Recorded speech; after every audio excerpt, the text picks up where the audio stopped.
I am one of the 4 Fromdahls, Teddy Fromdahl.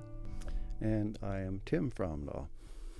I moved here in 1975, and Teddy came along not too long after that. Well, both of our girls were born here on the property. Mariko was born in 1982, and Kayla was born in 1986. So I was born on the property. Being in a rural community anyways, I was mostly here. So the property was always, important to me because this is where I was, running around in the woods like a little hippie kid. Oh yeah, right. And then I got married. And then I had to change my name. And I even got married on this property. Birth, marriage, divorce.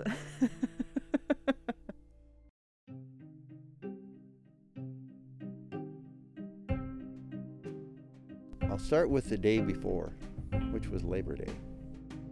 At the time, I was chefing in a little food truck in Greenpoint in Brooklyn. And I got a text from my father, I believe the day before or 2 days before the fire happened, where he was down at the creek and sent me a little video of the beautiful, foliage and such. Said, wish you were here or something. And I neglected to respond to that text just because I was busy and doing my own, thing. And then it was also Labor Day weekend. A couple days later, I realized I hadn't responded to the text. So I said, oh my gosh, I'm so sorry. That looks beautiful. Wish I was there too. And his response, because this was the day that the fire, because this was around, I guess, 2 or 3 p.m. New York time that I responded finally. And he said, well, that was different. This is now. And he sent me a picture of the red, skyline above the trees.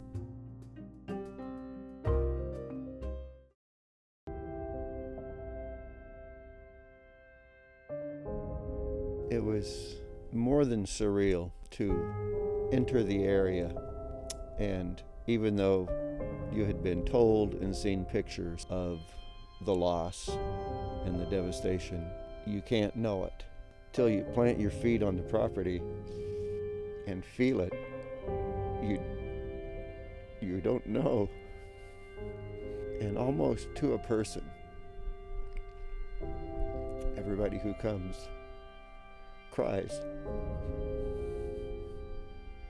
It's just so overwhelming to see what has happened. But almost immediately, in amongst all the emotions of what is lost and what will never be again, you would find some tiny memento, and it would just absolutely fill you with fond memories and, I don't know, give you some kind of hope that, oh, everything's not lost, even though this little piece you have is essentially, in any other person's eyes, destroyed. And so much goes with each thing that you find, whether it's a baseball that is lost, from many of the years of gatherings, and stuff goes into the bushes and people can't find it.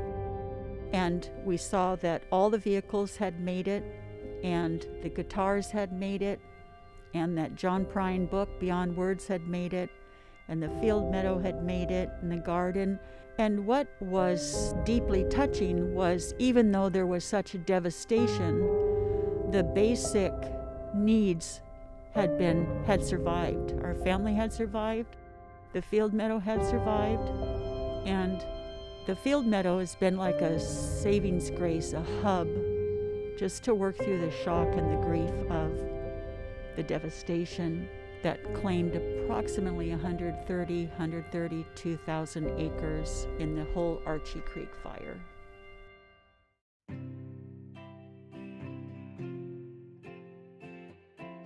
Aesthetically, it was gorgeous. It was very green. It was actually quite dark because the trees were so big, so there wasn't a lot of light let in.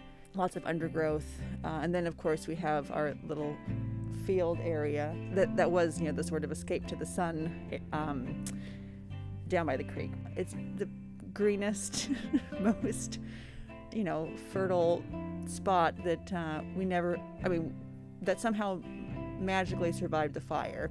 And so somehow the garden that we have, I think there are maybe 2 blueberry bushes that have been scorched, but everything else was still there. The wisteria even bloomed again right after the fire. So it was blooming in October. And then there's a little orchard area that has walnut trees and pear trees and things. The pear also bloomed again after the fire. Nature. After we cleared it years ago, we started using it for, like community, hangout time with the neighbors and such.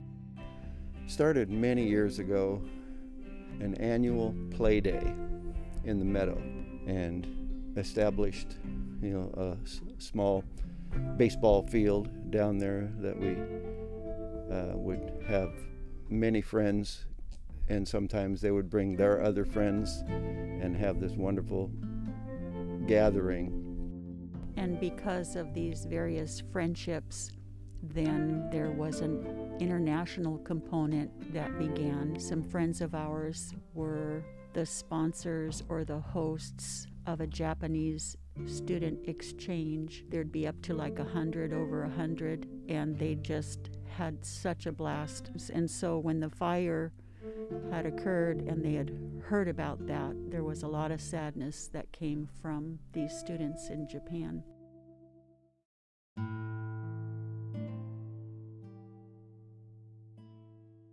We did not have just a house. It was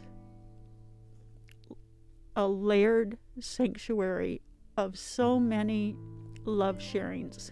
I'm hoping and praying that one day I can have a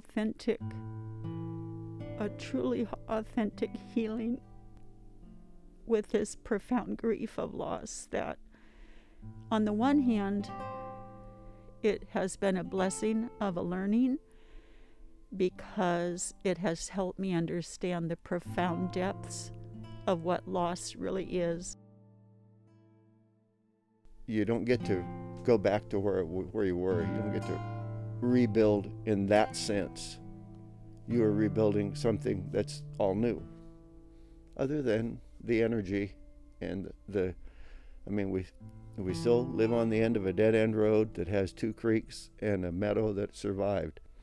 And, there are a few animals that wander around. There's an elk, there's a bear, the cougar has been around, so we can do it. We can move forward, and life will be new.